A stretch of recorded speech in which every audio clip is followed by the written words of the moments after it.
আজকের এই আলোচনার মধ্যে আমি 3টা পয়েন্টে কথা বলবো। কয়টা পয়েন্ট? এক, নামাজ কি ও কেন? কি বললাম বলেন তো? নামাজ কি ও কেন। 2 নাম্বার হলো নামাজের ইতিহাস, নামাজ কেমনে কেমনে আসছে। 3 নাম্বার হলো আমাদের নামাজ ও নবী ও সাহাবীদের নামাজের পার্থক্য। কারণ হচ্ছে আমরা অনেকেই নামাজ পড়ি না, আবার কিছু লোক নামাজ পড়ি সময় মতো জামাতের সাথে পড়ি না। আবার যারা নামাজ পড়ি এই নামাজ আমাদেরকে গুনাহ থেকে বাঁচায়। যেই নামাজ আমাকে গুনাহ থেকে বাঁচাতে পারে না, তাহলে এই নামাজ আমাকে জাহান্নাম থেকে কেমনে বাঁচাবে? এই জিনিসটা আমাদের একটু বোঝার দরকার। এজন্য খুব দিল দিয়ে, খুব মনোযোগ দিয়ে আমরা মানুষ কয়জন আছি এটাও দেখার দরকার নাই, কে কথা বলতেছে এটাও দেখার দরকার নাই। আমরা দেখব কি বলতেছে, আমি কথাটা বুঝতেছি কিনা, আমি কথাটা বাসায় নিয়ে যেতে পারবো কিনা। আল্লাহ পাক রব্বুল আলামিন আমাদের সকলকে কবুল করেন। মুআজ্জাজ হাজিরিন, আমার আজকের আলোচনার যে প্রথম পয়েন্ট সেটা হচ্ছে নামাজ কি ও কেন। আল্লাহ পাক রব্বুল আলামিন আমাদেরকে যত ইবাদত বন্দেগী দান করেছেন, সমস্ত ইবাদত বন্দেগী জিবরাইল আলাইহিস সালামের মাধ্যমে এই জমিনের মধ্যে আল্লাহ তাআলা ফরজ করেছেন। ও মুসলমান, একমাত্র নামাজ, নামাজ এমন একটা ইবাদত, এই নামাজকে দুনিয়াতে আল্লাহ তাআলা ফরজ করেন নাই। এই নামাজ ফরজ করার জন্য রাহমাতুল লিল আলামিনকে দুনিয়া থেকে আসমানে উঠায়া আল্লাহ তাআলা নামাজ দান করেছেন। নামাজ কিন্তু দুনিয়াতে দেন নাই। নামাজটা কি? নামাজ এমন এক কর্ম পদ্ধতির নাম, খুব ভালো করে বুঝেন, এই কথাটা মুখস্থ করতে হবে। নামাজ এমন এক কর্ম পদ্ধতির নাম যেই কর্ম পদ্ধতি দিয়ে একজন বান্দা আল্লাহ তাআলার সবচাইতে কাছে যাইতে পারে। সুবহানাল্লাহ। এর মতো আর কোন আমল দিয়ে বান্দা আল্লাহ তাআলার এত ক্লোজ হতে পারে না। আল্লাহ পাক রব্বুল আলামিন আপনাকে আমাকে যখন রূহের জগতে আল্লাহ তাআলা আমাদেরকে যখন একত্র করেছিলেন, আল্লাহ পাক রব্বুল আলামিন বলেন, সেদিন আমি সকল বান্দাকে একত্র করে জিজ্ঞাসা করেছিলাম, আলাস্তু বিরাব্বিকুম, আমি কি তোমাদের রব না? আল্লাহ তাআলা এই কথা আমাদের সকলকে জিজ্ঞেস করেছিলেন। আপনি আমি, আপনার আমার বাবা মা, আপনার আমার সন্তান, আদম পয়গম্বর থেকে নিয়ে কিয়ামত পর্যন্ত যত মানুষ দুনিয়াতে আসবে, সমস্ত রূহকে একত্র করে আল্লাহ তাআলা জিজ্ঞেস করলেন, আলাস্তু বিরাব্বিকুম। আল্লাহ পাক বলেন, ওই সময় সকল মানুষ বলেছিল, ক্বালু বালা, হ্যাঁ আল্লাহ আপনি আমাদের রব। মুফাসসিরিন ইকরামরা লিখেন, ওই যে রূহের জগতের মধ্যে আমরা প্রত্যেকেই বলেছিলাম, আল্লাহ আপনি আমাদের রব। এটা প্রমাণ দেওয়ার জন্য দৈনিক 5 বার 5 ওয়াক্ত নামাজের মধ্যে, কিয়ামের মধ্যেও আমরা প্রমাণ দিই আপনি আমাদের রব। রুকুতে গিয়াও প্রমাণ দিই আপনি আমাদের রব, সিজদায় গিয়াও প্রমাণ দিই আপনি আমাদের রব। এজন্য নামাজের মধ্যে প্রথম তাকবীরে তাহরিমা বাঁধার পরে সূরাতুল ফাতিহা পড়তে হয়। সূরাতুল ফাতিহার মধ্যে আমরা রবের পরিচয় দেই, আলহামদুলিল্লাহি রাব্বিল আলামিন। আমরা কেন রব্বুল আলামিন পরিচয় দেই? ওই যে বলে আসছিলাম আপনি আমাদের রব, এজন্য নামাজের মধ্যে কিয়ামে দাঁড়ায় বলি রব্বিল আলামিন। আবার যখন রুকুর মধ্যে যাই তাও আমরা বলি রব্বিয়াল আযীম। সেখানে অন্য কোন তাসবিহ হতে পারত, আল্লাহ তাআলা রুকুর মধ্যে যাওয়ার পরে কেন রব্বিয়াল আযীম এই তাসবিহ কেন দিলেন? মুফাসসিরিন ইকরামরা লিখেন আমরা রুকুতে গিয়েও প্রমাণ দেই আল্লাহ আপনি আমাদের রব। আবার যখন সিজদায় যাই কি পড়ি? সুবহানা রাব্বিয়াল আ'লা। ওখানেও রবের পরিচয় কেন দেই? ওই যে রূহের জগতে বলে এসেছিলাম আল্লাহ আপনি আমাদের রব, এই পরিচয় সিজদার মধ্যে দেওয়ার জন্য আল্লাহ পাক রব্বুল আলামিন দৈনিক আমাদেরকে 5 ওয়াক্ত নামাজ দান করেছেন। অর্থাৎ আমরা প্রথম কথা জানলাম যে নামাজ এমন এক কর্ম পদ্ধতির নাম যেটা দিয়ে একজন বান্দা আল্লাহ তাআলার সবচেয়ে কাছে যাইতে পারে। মনে থাকবে না ইনশাআল্লাহ? আরেক হাদিসের মধ্যে এসেছে আল্লাহর পয়গম্বর বিশ্ব নবী রাহমাতুল লিল আলামিন মুহাম্মাদুর রাসূলুল্লাহ সাল্লাল্লাহু আলাইহি ওয়াসাল্লাম বলেন যখন কোন বান্দা নামাজের মধ্যে দাঁড়ায়, একজন বান্দা নামাজের মধ্যে যতক্ষণ মনোযোগ দিয়ে রাখে আল্লাহ পাক রব্বুল আলামিন ওই বান্দার দিকে ততক্ষণ মনোযোগ দেন। সুবহানাল্লাহ। এই কথাটা আপনারা বুঝেন নাই। আপনি কল্পনা করতে পারেন যে আপনি আল্লাহর দিকে যতক্ষণ মনোযোগ দেন আল্লাহ তাআলা আপনার দিকে মনোযোগ দিয়ে রাখেন। সুবহানাল্লাহ। ও মুসলমান, আল্লাহর পয়গম্বর বলেন একজন নামাজি বান্দা যখন সিজদায় গিয়া আল্লাহ পাক রব্বুল আলামিনের কুদরতি পায়ের মধ্যে কপাল রাখে, ওই মানুষটা জানে না সে কোথায় কপাল রাখছে। আল্লাহর পয়গম্বর বলেন যদি কোনো নামাজি বান্দা সিজদায় থাকার সময় বুঝতে পারতো তার কপালটা কোথায়, আল্লাহ তাআলা যদি প্রকাশ করে দিতেন যে সিজদার সময় কপালটা কোথায় থাকে, আল্লাহর হাবিব বলেন পৃথিবীর মধ্যে কোনো সিজদাকারী বান্দা কপাল জমিন থেকে উঠাইতে পারত না। মানুষ যদি জানতো যে সিজদার সময় কপাল কোন জায়গায়, তাহলে মানুষ কপাল উঠাইতে পারত না। এর নাম হলো নামাজ। ও মুসলমান, নামাজ আমরা কেন পড়ি না, পড়লে কেন মজা পাই না, এই কথাগুলো মনে রাখবেন আজীবন। আজীবন মনে রাখবেন আমরা ওয়াজ করতে আসি নাই, দ্বীন শিখাইতে আসছি। আমরা কিসের জন্য আসছি? দ্বীন শেখানোর জন্য। আপনারাও কিছু জিনিস শিখে যান। নামাজ এমন এক কর্ম পদ্ধতি যার মাধ্যমে একজন বান্দা আল্লাহ তাআলার খুব কাছাকাছি যেতে পারে। এই জন্য আল্লাহর পয়গম্বর বলেন قال النبي صلى الله تعالى عليه وسلم الصلاة معراج المؤمنين أو كما قال النبي صلى الله عليه وسلم আল্লাহর পয়গম্বর বলেন নামাজ সাধারণ কোনো ইবাদত নয়, নামাজ হলো মুমিন বান্দাদের জন্য আল্লাহর সাথে সাক্ষাৎ। খুব খেয়াল করেন নামাজ কখন ফরজ হয়েছে? আল্লাহ রাসূল সাল্লাল্লাহু আলাইহি সাল্লাম যখন খাদিজাতুল কুবরা রাদিয়াল্লাহু তাআলা আনহাকে হারাইছেন, যখন আম্মাজান খাদিজা ইন্তেকাল করেছেন, খাজা আবু তালেব যখন ইন্তেকাল করেছেন, তখন নবীজিকে সঙ্গ দেওয়ার মতো আপন আর কেউ ছিল না। মুসলমান ভাইরা আমার, পর্দার অন্তরালের মায়েরা আমার, খুব দিল দিয়ে কথাগুলো বোঝার জন্য চেষ্টা করবেন। আল্লাহর পয়গম্বর যখন একাকিত্ব অনুভব করলেন, নবী যখন দেখলেন আবু তালেব ইন্তেকাল করেছে, খাদিজাতুল কুবরা রাদিয়াল্লাহু তাআলা আনহা ইন্তেকাল করেছেন, নবীজিকে সাপোর্ট দেওয়ার মতো আর কেউ নাই।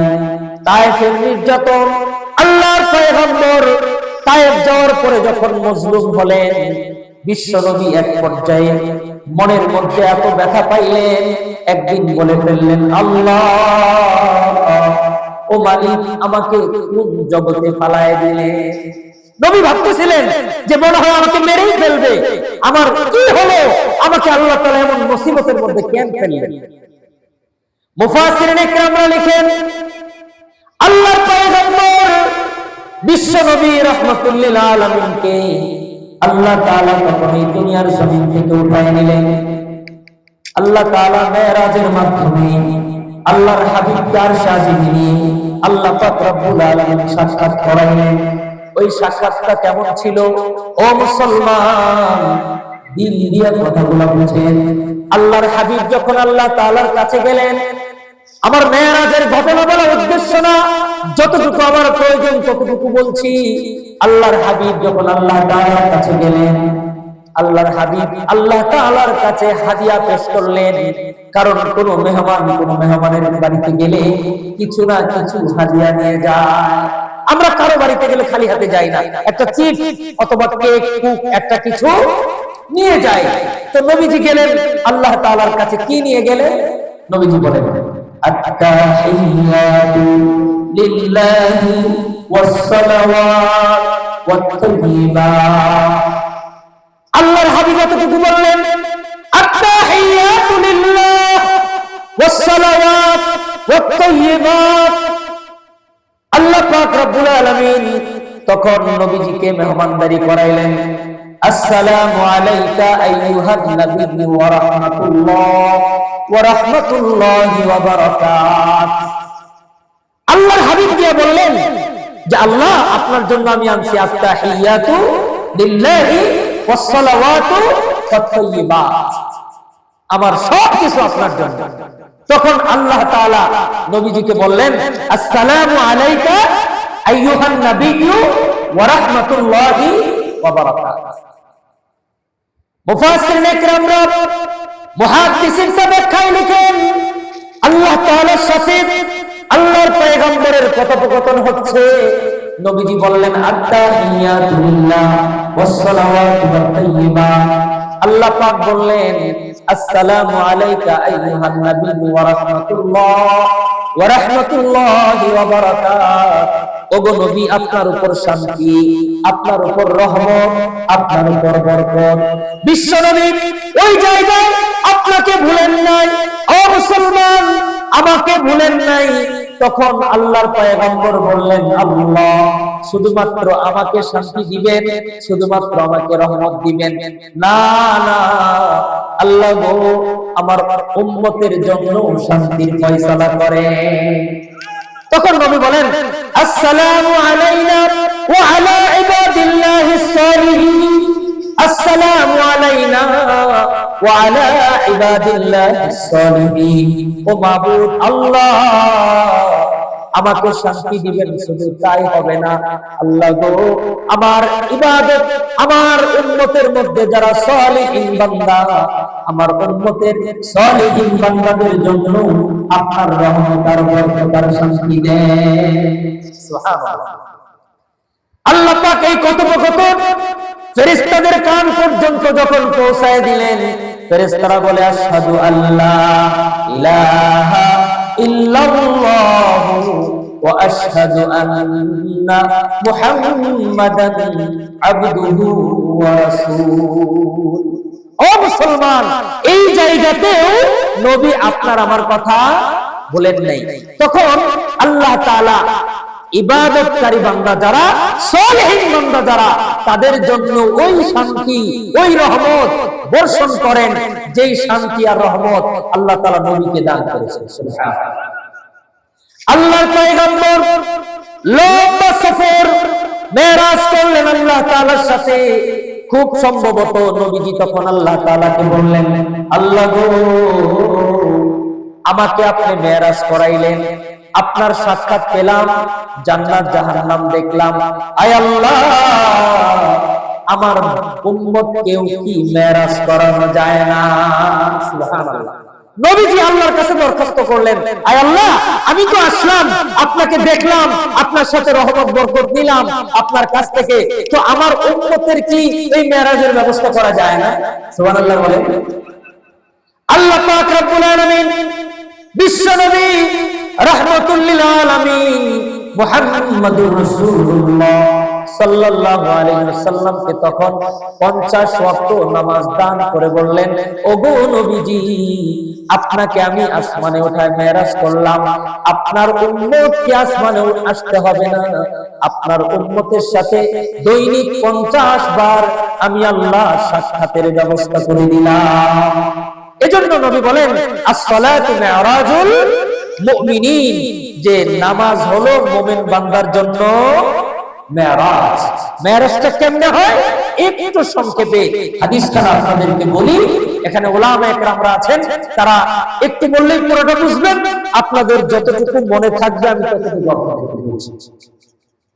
সূরাতুল ফাতিহার তাফসীরের মধ্যে আছে নামাজ কেমনে আল্লাহর সাথে মেরাজ হয়, নামাজের মাধ্যমে কেমনে বান্দা আল্লাহ তাআলার সাথে সাক্ষাৎ করেন।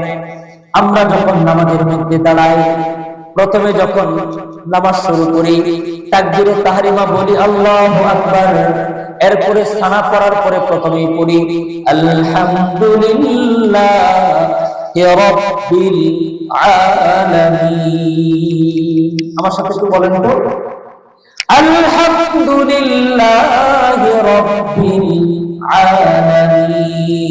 হাদিসের মধ্যে আসছে যখন বান্দা আলহামদু শব্দ যখন বলে, মুসলিম শরীফের হাদিস, তখন আল্লাহ তাআলা বলেন মানিল হামদু। বান্দা যখন বলে সমস্ত প্রশংসা, আল্লাহ ওই বান্দাকে বলে বান্দারে কার প্রশংসা, তখন বান্দা বলে লিল্লাহ। আল্লাহ পাক বলে মানিল্লাহ, ও বান্দা তুমি যে বললা আলহামদুলিল্লাহ, সব প্রশংসা আল্লাহর জন্য, আল্লাহ আবার কি? আল্লাহ বান্দাকে জিজ্ঞেস করে, তখন বান্দা বলে আর রহমান। বান্দা বলে সমস্ত প্রশংসা আল্লাহর, আল্লাহকে যিনি রহমান। আল্লাহ পাক বান্দাকে জিজ্ঞেস করে মানির রহমান, রহমানকে? মুফাসসিরিনে কিরামরা বলেন তখন বান্দা বলে আর রহিম, যিনি রহিম তিনি রহমান, যিনি রহমান তিনি আল্লাহ, যিনি আল্লাহ তার জন্য সকল প্রশংসা। তখন আল্লাহ আবার জিজ্ঞেস করে মানির রহিম, রহিম কে? তখন বান্দা বলে মালিকি ইয়াউমিদ্দিন, যিনি কিয়ামত দিবসের মালিক। আপনাদেরকে একটু বুঝায় দেই, আলহামদু থেকে নিয়ে মালিকি ইয়াউমিদ্দিন পর্যন্ত এক পাঠ, ইয়্যাকা না'বুদু থেকে নিয়ে ওয়ালা দাল্লিন পর্যন্ত আরেক পাঠ। কারণ আপনি যখন এটার অনুবাদ করবেন তখন খেয়াল করে দেখেন লেখা আছে সমস্ত প্রশংসা আল্লাহর জন্য, যিনি পরম করুণাময় অতিশয় দয়ালু, যিনি কিয়ামত দিবসের মালিক। ইয়্যাকা না'বুদু, আপনার ইবাদত করি, আপনার কাছেই সাহায্য চাই। একটু খেয়াল করেন, মনোযোগ দেন। দেখেন এতক্ষণ ছিল অদৃশ্যের সাথে কথা, তার প্রশংসা যিনি আল্লাহ, যিনি রহমান, যিনি রহিম, যিনি কিয়ামত দিবসের মালিক। এরপর থেকে কি তোমার কাছেই সাহায্য চাই, তোমারই ইবাদত করি। তাহলে এতক্ষণ ছিল তিনি সে, আর এখন কি হলো তুমি। এখন কি তুমি বা আপনি। মুফাসসিরিনে কিরামরা লিখেন আল্লাহর পয়গম্বর বলেন যখন কোন বান্দা নামাজের মধ্যে দাঁড়ায়, যখন বলে আলহামদুলিল্লাহি রাব্বিল আলামিন, তখন আল্লাহ পাক রব্বুল আলামিন বলেন হামিদানি আব্দি, আমার বান্দা আমার প্রশংসা করলো। যখন বান্দা বলে আর রহমানির রহিম, তখন আল্লাহ বলেন আথনা আলাইয়া আব্দি, আমার বান্দা আমাকে বড় করলো। এরপরে বান্দা যখন বলে মালিকি ইয়াউমিদ্দিন, ইয়্যাকা না'বুদু ওয়া ইয়্যাকা নাস্তাঈন, যখন বান্দা বলে আমরা আপনার ইবাদত করি, আপনার কাছে সাহায্য চাই, আল্লাহ তাআলা তখন বলেন মাজ্জাদানি আবদি। এরপরে আল্লাহ পাক রব্বুল আলামিন ৭০,০০০ নূরের পর্দাকে ভেদ করে সরাসরি ওই নামাজি বান্দার সামনে চলে আসে। তখন বান্দা যখন আল্লাহ তাআলাকে সামনে পেয়ে যায়, যখন নামাজি বান্দা আল্লাহ তাআলাকে কাছাকাছি পেয়ে যায়, তখন সে বলে না, তখন বলে ইয়্যাকা না'বুদু ওয়া ইয়্যাকা নাস্তাঈন ইহদিনাস সিরাতাল মুস্তাকিম। তখন আল্লাহ বলেন বান্দা তুমি আমার কাছে যা চাও আমি এখন তোমাকে তাই দিই। সুবহানাল্লাহ। এজন্য রাসূল বলেছেন as-সালাতু মি'রাজুল মুমিনিন, নামাজ মুমিনের জন্য কি মেরাজ। এই গেল নামাজ কি, নামাজ কেন, খুব সংক্ষেপে বলছি কথাগুলা। নামাজ কেন? নামাজ মুমিন বান্দার গুনাহ maaf করার জন্য। সুবহানাল্লাহ। নামাজ কেন? মুমিন বান্দার গুনাহ maaf করার জন্য। আমরা সারা দিন সারা রাত এই 24 ঘন্টা ঘড়ির কাঁটা ঘুরতেছে আর আমাদের আমলনামায় কিছু না কিছু গুনাহ হচ্ছে।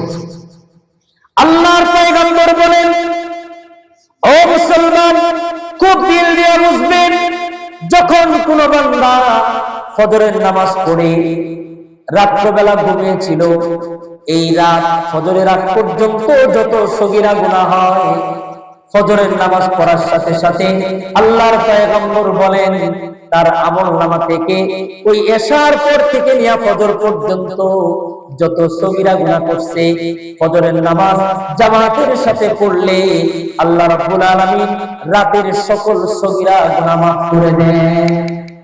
এরপর আবার কাজে বের হয়েছে, জোহর পর্যন্ত লম্বা সময় অনেক গুনাহ হয়ে গেছে। আল্লাহর পয়গম্বর বলেন যখন কোন নামাজি বান্দা আবার যখন জোহরের সালাত হয়, জোহরের নামাজ পড়ার সাথে সাথে ফজর থেকে নিয়ে জোহর পর্যন্ত যত গুনাহ হয় আল্লাহ রাব্বুল আলামিন তার এই ফজর জোহরের মাঝখানে সকল সগীরা গুনাহ maaf করে দেন। এভাবে জোহর থেকে আসর, আসর থেকে মাগরিব, মাগরিব থেকে এশা, দৈনন্দিন জীবনে যত সগীরা গুনাহ হবে 5 ওয়াক্ত নামাজ পড়বেন, গুনাহ হবে কিন্তু গুনাহ রবে না। মনে থাকবে ইনশাআল্লাহ বলেন। তাহলে আমরা জানলাম নামাজ কি। নামাজ এক কর্ম পদ্ধতির নাম যেটা দিয়ে বান্দা আল্লাহর খুব কাছে যায়। কেন? নামাজ দৈনন্দিন জীবনের সকল গুনাহ যেন ক্ষমা হয়, এই জন্য আল্লাহ তাআলা আমাদেরকে নামাজ দান করেছেন। মনে থাকবেন ইনশাআল্লাহ।